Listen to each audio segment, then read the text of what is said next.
Oke, bismillahirrahmanirrahim. Assalamualaikum warahmatullahi wabarakatuh. Oke, teman-teman, ketemu lagi dengan saya. Sekarang kali ini kita akan bahas tentang analisis keuangan sistem DuPont 2. Dan nanti setelah ini kita akan bahas juga tentang analisis basic earning power atau BEP. Jadi bukan break even point, tapi lebih ke basic earning power-nya. Oke, kita lanjut ke yang pertama. Teman-teman bisa dilihat di sini. Kemarin sudah belajar tentang analisis DuPont ya. Prinsipnya analisis DuPont ini sering digunakan buat teman-teman eh, lebih ke konsepnya di ROI atau net profit margin dan total asset turnover, jadi lebih ke profitabilitasnya. Kalau teman-teman sudah tahu mengenai apa namanya eh, profitabilitas, nah nanti ini salah satu bagian analisisnya itu menggunakan sistem DuPont. Dan ini ada berkaitan tentang rasio aktivitas dan profitabilitas, karena kalau profitabilitasnya kita bicara tentang net profit margin, teman-teman harus terbiasa dan mulai terbiasa dengan istilah istilah-istilah dengan gross profit margin itu artinya laba kotor. Oh, net profit margin itu artinya laba bersih. Gitu ya. Jadi teman-teman harus familiar dengan istilah yang seperti itu. Oke, dan ini sekali lagi keuangan ini, konsep DuPont ini sering digunakan untuk mengukur sejauh mana tingkat efektivitas aktivitas dari rasio aktivitas dan rasio profitabilitas. Oke, tujuannya adalah teman-teman bisa dilihat dari sini bahasa banyak untuk mengukur keefektivitasan perusahaan dalam memutarkan modal. Ya, kembali kita sudah belajar tentang perputaran modal, terus sehingga teman-teman juga nanti bisa mengetahui dalam bentuknya rasio. Terus ini juga kita bisa mengukur juga mengenai tentang perputaran aktiva dan laba maupun profit margin maupun dengan yang menunjukkan tingkat penjualan maupun profitabilitasnya. Ingat, profitabilitas ini adalah kemampuan perusahaan untuk menghasilkan laba. Itu teman-teman. Ya, jadi tujuan dari ROI ini ada return dalam menentukan ROI ini adalah return on investment untuk sejauh mana investasi yang sudah diberikan atau yang sudah diambil itu dapat return pengembalian kepada eh, efektif dan keefisienan dari perusahaan itu sendiri.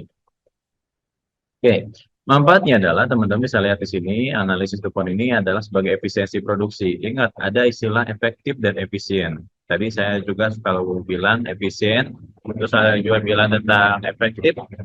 Jadi efisien di sini artinya kalau efektif ini mengenai tentang waktu, tenaga, pikiran, efektif waktu, efektif tempat, dan yang lain. Tapi kalau efisiensi biasa identik dengan cost atau biaya. Jadi biaya ini eh, apa namanya efisiensi biaya. Oh berarti ini efisiensi lebih ke penghematan dalam biaya. Kurang lebih seperti itu. Jadi efisiensi produksi ini artinya adalah lebih ke efisien dalam atau pembuatan atau produksinya supaya lebih apa namanya efisiensinya supaya lebih hemat, lebih kayak seperti itu. Dan secara penjualan serta pengubahan profitabilitas dari produk yang diperoleh, ya, sehingga efisiensi modal kerja ini dapat kita bandingkan dengan investmentnya seperti itu. Jadi tujuan dari depan ini sekali lagi sebagai efisiensi untuk mengukur seberapa efisiensinya produksi dalam sebuah perusahaan. Ini keunggulan dan kelebihannya, teman-teman bisa lihat di sini. Ini salah satu teknik analisis keuangan yang sifatnya lebih menyeluruh. Terus dapat melakukan perbandingan efisiensi pemodal modal kerja perusahaan satu dengan perusahaan jenis lainnya. Ini bisa dijadikan profitabilitas juga. Ini juga bisa dilakukan efisiensi tindakan oleh beberapa divisi tertentu. Adapun kelemahannya yaitu ya kadang-kadang kita ROI tidak bisa membandingkan dengan perusahaan yang lainnya. Yang kedua ya jelas ini karena apa namanya gempa sistem ini mengalami fluktuasi sehingga ya namanya fluktuasi kan naik turun ya. Jadi kita belum bisa diproyeksikan mengenai tentang konsistensinya. Yang ketiga, jelas ROI ini tidak dapat mengadakan perbandingan karena ROI ini biasanya eh, mengalami fluktuasi yang luar biasa sehingga begitu cepatnya dan penentunya itu kadang-kadang kita agak sedikit terkendala di dalam keuangan untuk membandingkan masalah ROI satu perusahaan satu dengan perusahaan yang lainnya. Selanjutnya, nah teman-teman ini harus dapat dipahami bahwasanya bagian dari rumus sistem ini, ya syarat awalnya di dalam total biaya di sini, teman-teman dalam total biaya ini harus bisa memperhitungkan. Nanti kita akan belajar tentang laba rugi yang mana teman-teman harus bisa membedakan mana laba rugi dan mana laba kotor. Ketika teman-teman mendapatkan sebuah penjualan, penjualan dari sebuah penjualan produk itu ada setelah penjualan, ada namanya nih harga pokok produksi. Harga pokok produksi baru nanti kita bicara tentang gross profit margin atau kita bicara tentang laba kotor. Artinya laba kotor ini kita biasa kadang-kadang langsung menikmati dengan kondisi laba kotor tersebut. Tapi kita tidak biasa dengan pengurangan-pengurangan dengan biaya-biaya sehingga kadang kita terlena tidak menggunakan atau tidak mengalahkan antara biaya-biaya yang akan dikeluarkan dalam sebuah produk. Contoh, saya misalkan menjual produk handphone. Handphone harga jualnya misalkan di kisaran asumsinya contoh misalkan di angka modalnya adalah 5 juta. Saya jual misalkan di angka 7 juta. Berarti laba kotornya adalah 2 juta.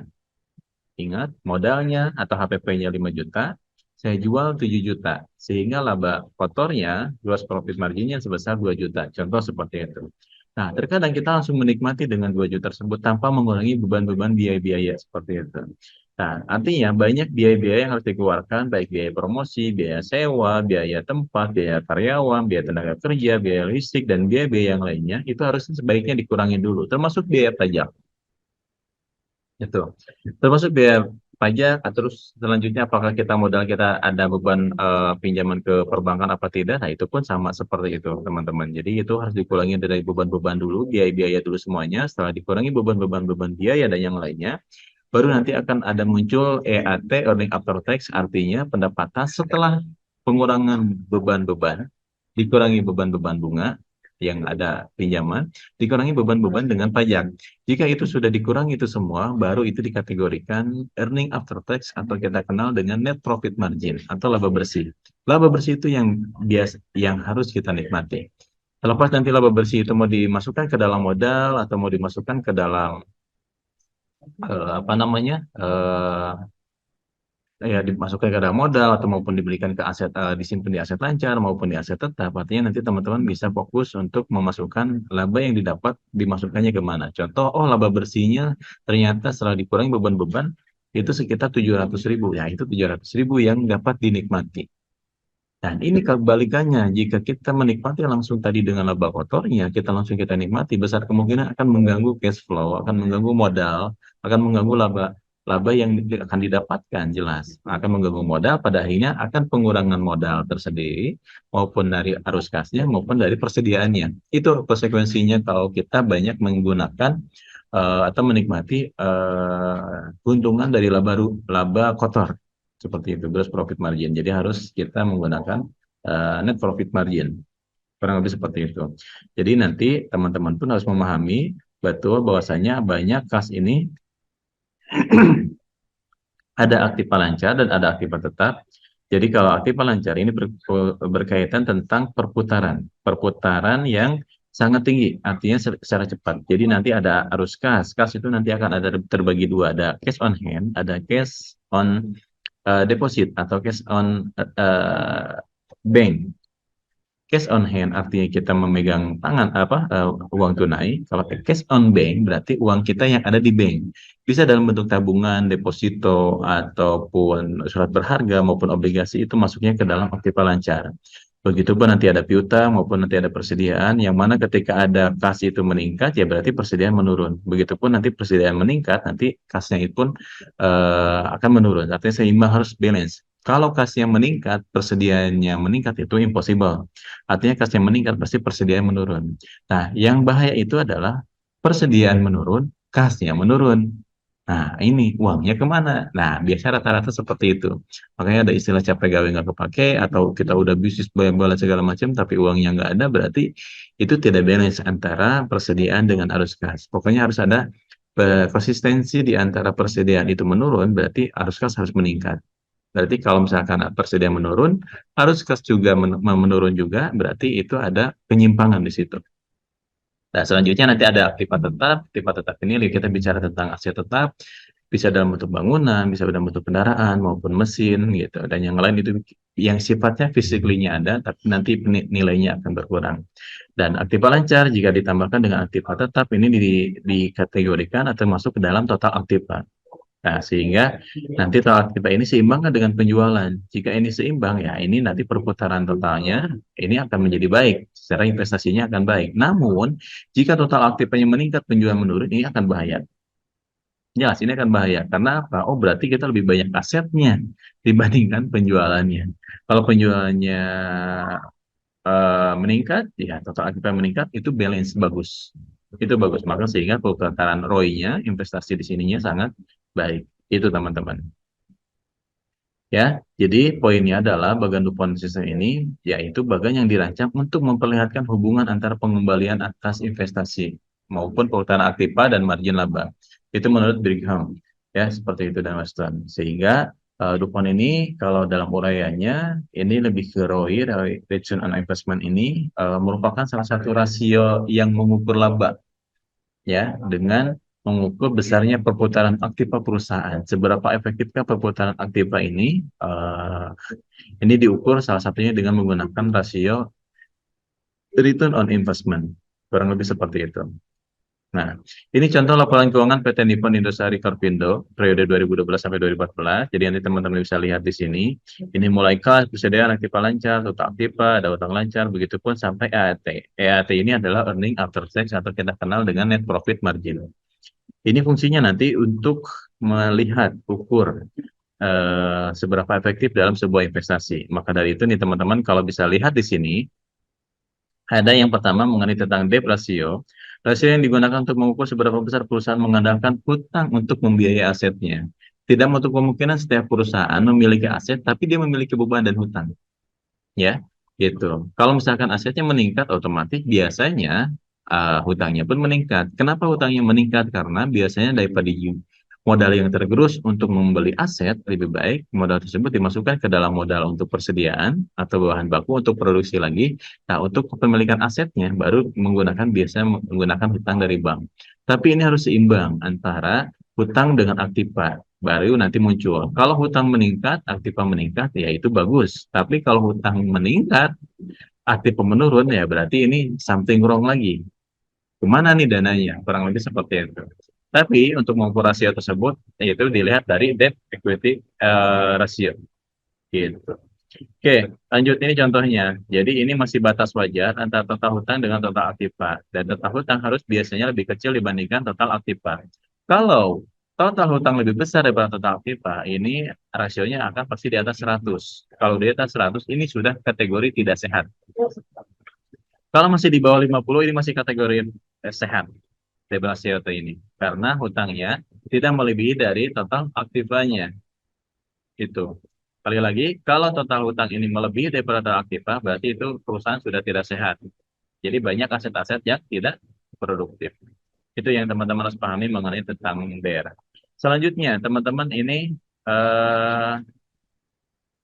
net profit margin. Net profit margin ini adalah perbandingan antara laba bersih dengan penjualan. Jadi rasio ini sangat penting untuk manajer operasi karena mencerminkan strategi penetapan harga penjualan yang diterapkan perusahaan dan kemampuannya untuk mengendalikan beban usaha. Jadi, earning after tax, laba bersih dikurangi penjualan, ini sekali lagi untuk membandingkan antara laba bersih dengan penjualan. Supaya apa? Supaya ini masih batas wajar juga. Jangan sampai nanti, oh dari rasio ini, presentasinya kadang-kadang kita tahu, oh kita pengen jual produk, kita presentasinya cuma saya mau mengambil keuntungan hanya 10%. Nah, 10% dengan rumusnya seperti apa? Ini rumusnya. Saya mengambil produk tersebut pengen hanya 5%. Nah, cara rumusnya seperti apa? Ini gunakanlah dengan rumus net profit margin. Seperti itu. Oke, jadi kalau misalkan net profit margin ini masih, oh ini ada 12,52 ternyata dari keuntungannya, oh ini masih 10% keuntungannya ternyata ya kita itu menjual tuh, terus yang 2014 juga, oh ini juga keuntungan kita tuh hanya 10%, jadi ini masih kita bisa penentuan untuk kita pengen untuk berapa, salah satunya menggunakan rumus net profit margin. Itu kurang lebihnya. Selanjutnya, ini ada namanya total asset turnover, atau kita kenal dengan TATO. Jadi total asset turnover ini adalah salah satu rasio efisiensi yang mengukur kemampuan perusahaan untuk menghasilkan penjualan dan total asetnya. Jadi seberapa perputaran aset ini dibandingkan dengan penjualan. Berarti aset ini menghasilkan atau memproduksi nggak nih? Berapa persen nih gitu dari pengaliannya. Kalaupun ini misalkan perputarannya itu baik, bagus, ya ini seberapa efektifnya dan produktifnya aset yang kita miliki. Salah satu dengan menggunakan rumus total aset turnover ini. Ya, yuk kita baik guys. Jadi misalkan contoh sampel di tahun 2012 kita memiliki penjualan bersih 1,1 M, total aktifanya adalah 1,2, sehingga tatonya adalah total aset turnovernya adalah 0,98.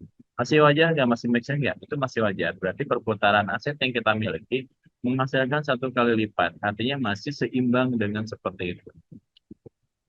Gitu. Ya, ini masih batas wajar, make sense. Begitupun yang tahun 2013 0,82, terus satu yang 2014 masih 0,87, berarti ini masih kategori aset kita yang atau aktiva kita yang kita miliki masih produktif. Kalau hasilnya itu 0,1, 0,2, berarti aset kita belum masih produktif tapi sangat kecil perputaran produktivitasnya. Kalau itu di bawah minus, nah ini itu yang repot. Kalau minus, wah berarti aset kita tidak produktif atau tidak menghasilkan keuntungan. Selanjutnya, saya akan bahas tentang ROI. ROI ini mengenai tentang hasil dari jumlah aktiva yang digunakan dalam perusahaan untuk ukuran efisiensi manajemen. Ingat, efisiensi ini bicara tentang cost, mengenai tentang biaya, sehingga seluruh aktiva yang dikendalikan dengan mengabaikan sumber pendanaan rasio ini biasanya diukur dengan persentase net profit margin dikali total aset turnover. Ya, jadi ROI ini kita mengukur seberapa besar investasi ini didapatkan perputarannya. Apakah ini menghasilkan benar-benar profit apa tidak? Nah, salah satunya dengan ROI ini.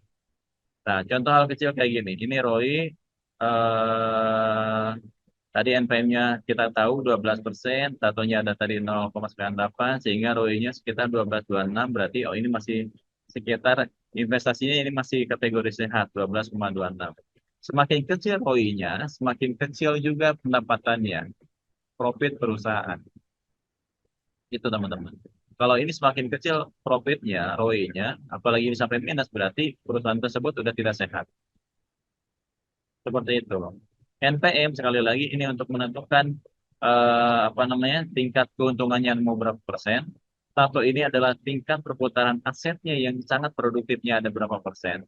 ROI ini adalah ketika kita berinvestasi, investasi dalam mulai dari kita gunakan di aset maupun aset tanjang maupun aset tetap maupun nanti dari aset tetap dalam investasi yang kita berikan di perusahaan tersebut masih dalam rasionya masih 12% atau masih di atas 5% ke atas, ya ini masih kategori ya wajar dan masih untung lah ada, berarti masih sehat perusahaan ini. Jangan sampai ini ROI ini sampai minus. Kalau minus berarti perusahaan ini tidak baik dan tidak sehat. Itu kurang lebihnya teman-teman. Ya. Terus ini ada ROE. Nah, kalau ROE tentang investment, kalau equity ini tentang modal. Nih, kalau teman-teman bisa lihat di sini, profitabilitas yang mengukur kemampuan perusahaan untuk menghasilkan laba dari investasi pemegang saham di perusahaan tersebut. Ini laba ini dihasilkan dari investasi pemegang saham, berarti ada suntikan dari para investor, kapitalnya, modalnya, tambahnya dari situ. Berarti perusahaan mengalami apa? Pertumbuhan profitabilitas, keuntungan dilihat dari yaitu suntikan modal dari para investor. Begitupun nanti investor akan melihat ini berapa persen nih feedbacknya. Nanti kita bicara tentang return saham. Gitu loh. Ini sekali lagi tadi dapat dihasilkan oleh perusahaan setiap 1 rupiah yang diinvestasikan oleh para pemegang saham. Jadi ROI ini biasanya dinyatakan dengan bentuk persentase. Jelas. ROI kalau udah bicara tentang rasio ini semuanya mengenai tentang persentase. Jadi ROI ini rumusnya adalah net profit margin dikali total aset turnover dibagi 100%. Gitu. Jadi nanti setelah muncul sini baru nanti satu dikurangi dari rasionya berapa. Kurang lebih seperti itu. Nah, kalau dilihat dari sini, ini hasilnya tadi ada NPM, Tato, ada rasio, ada tadi ya, yang barusan ROE adalah 22,17. Nah, ini adalah hasil tadi yang rumus yang tadi. Yang ini, teman-teman. Ya, ini mohon maaf, ini ketipu, ini dimasukkan, harusnya ini sampai 100. Jadi, sekali lagi, ROE ini seberapa efektifnya untuk pertumbuhan modal yang diberikan atau yang disuntik oleh para investor, berapa efektifnya? Oh, ternyata setelah disuntik kapital dari para investor, para obligasi saham, ya berarti ini apa namanya efektif juga meningkatkan peningkatan dalam produksi, meningkatkan juga dalam penjualan, otomatis akan mempengaruhi terhadap profitabilitas. Itu, teman-teman. Ya, jadi kesimpulan pada pertemuan kali ini, ya, teman-teman, yang pertama adalah ini perhitungan yang telah dilakukan sebelumnya dapat didapat bahwa perhitungan rasio yang terjadi adalah mengalami peningkatan pada rasio likuiditas, mengalami keadaan yang baik pada rasio aktivitas, pada rasio inventory turnover, sedangkan pada total aset turnover mengalami keadaan yang kurang efisien. Jadi resolvabilitas mengalami keadaan yang fluktuasi diakibatkan adanya peningkatan modal sendiri. Jadi ini ROE-nya meningkat, ROE-nya turun, ya ini berarti ada yang sinkron, makanya tadi kurang efisien. Pada rasio probabilitas mengalami keadaan yang kurang baik untuk melakukan operasi yaitu pada rasio net profit margin. Jadi kinerja perusahaan pada PT Nippon Industri Kompito periode 2012 sampai 2014 mengalami fluktuasi dan dalam keadaan kurang baik. Nah, fluktuasi ini jadi kita lihat kondisi perusahaan ini dengan menggunakan rasio-rasio yang tadi. Dari mulai tadi menggunakan ROA, ROE, menggunakan DER, debt equity ratio, menggunakan inventory turnover, dan yang lain. Ini kita bisa lihat ketika ada ukuran-ukuran di dalam rasio tersebut. Kalau tadi kita terlalu besar juga ROE, ya berarti kita tidak seimbang dengan apa namanya pendapatan, repot juga nanti bagaimana untuk return sahamnya untuk pengembalian kepada para investor. Kalau si investornya baik yang mau nerima sih nggak jadi masalah, tapi kan tetap kita selaku perusahaan harus bisa memperhatikan uh, para investor yang sudah memberikan modal ke perusahaan kita. Artinya seperti itu. Jadi harus diperhatikan pula seperti itu. Jadi tadi rasio-rasio yang sudah dijelaskan, rasio-rasio yang sudah dijelaskan itu adalah sangat berperan banget istilahnya untuk menentukan kondisi perusahaan ini masuk kategori sehat maupun tidak sehat. Itu teman-teman. Oke, teman-teman itu saja. Mudah-mudahan bermanfaat untuk teman-teman semua. Eh, Kurang lebihnya seperti itu. Kalau ada pertanyaan, nanti silakan diajukan saja. Kalaupun nanti ingin ada diskus lebih lanjut lagi, silakan nanti bisa share di email atau nanti bisa janjian dengan saya untuk membahas lebih lanjut lagi. Saya cukupkan. Terima kasih atas perhatiannya. Udah topik Hidayah. Assalamualaikum warahmatullahi wabarakatuh.